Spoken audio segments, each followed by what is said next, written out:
বাংলাদেশের প্রাক্তন প্রধানমন্ত্রী শেখ হাসিনাকে গ্রেফতার করার জন্য রেড কর্নার নোটিশ জারি করুক ইন্টারপোল, এই আবেদন করার জন্য পুলিশকে নির্দেশ দেওয়া হয়েছে ঢাকার আন্তর্জাতিক যুদ্ধাপরাধ আদালতের তরফে। এই বিষয় সামনে আসার পর তীব্র সমালোচনা করেছেন শেখ হাসিনার পুত্র সজীব ওয়াজেদ জয়। এক্স হ্যান্ডেলে তিনি তার মন্তব্য পোস্ট করেছেন, যেখানে তিনি লিখছেন,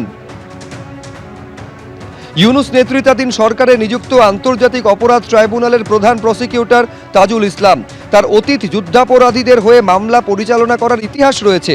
তিনি পরিকল্পিতভাবে শেখ হাসিনার বিরুদ্ধে মিথ্যা প্রচার করছেন। তিনি দাবি করেছেন ইন্টারপোল শেখ হাসিনার বিরুদ্ধে রেড কর্নার নোটিশ জারি করেছে।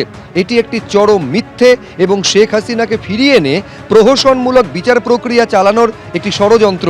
মিডিয়ায় এই মিথ্যাচার ফাঁস হওয়ার পর তিনি তার বক্তব্য পরিবর্তন করলেও এখন আনুষ্ঠানিকভাবে ভারতের কাছে শেখ হাসিনাকে ফিরিয়ে দেওয়ার জন্য অনুরোধ করা হয়েছে।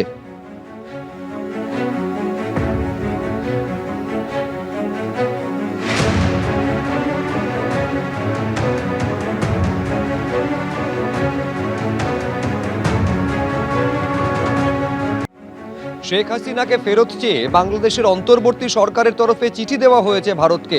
এবার তা নিয়ে কার্যত হুঙ্কার ছাড়লেন বিরোধী দলনেতা শুভেন্দু অধিকারী। তিনি বলছেন ওই চিঠিকে ডাস্টবিনে ছুঁড়ে ফেলে দেবে ভারত। মোহাম্মদ ইউনূস আসলে ভারতের ইতিহাসটা জানেন না। এই ভারত চীনের রক্তচক্ষুকে পর্যন্ত পরোয়া করে না। আর কি বলেছেন শুভেন্দু অধিকারী দেখুন। কাজ নেই তো কই ভাই। আমার মনে হয় ভারত সরকার ওই চিঠিটা ডাস্টবিনে ফেলে দিয়েছে, কারণ ভারতবর্ষের ইতিহাস জানে না এই নাবালক উপদেষ্টারা। এই সুদখোর মোল্লা ইউনূস এ জানে না ইতিহাস। ভারতবর্ষ শেখ মুজিবকে শেল্টার দিয়েছে।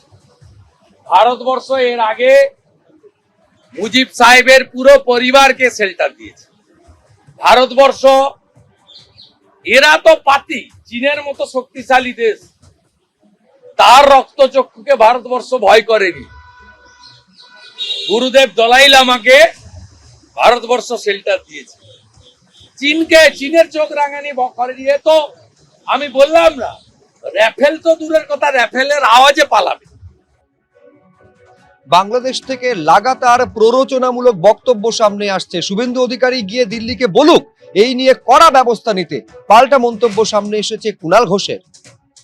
বাংলাদেশে যা ঘটছে উদ্বেগজনক, খারাপ ঘটনা ঘটছে, প্ররোচনা হচ্ছে ওখান থেকে।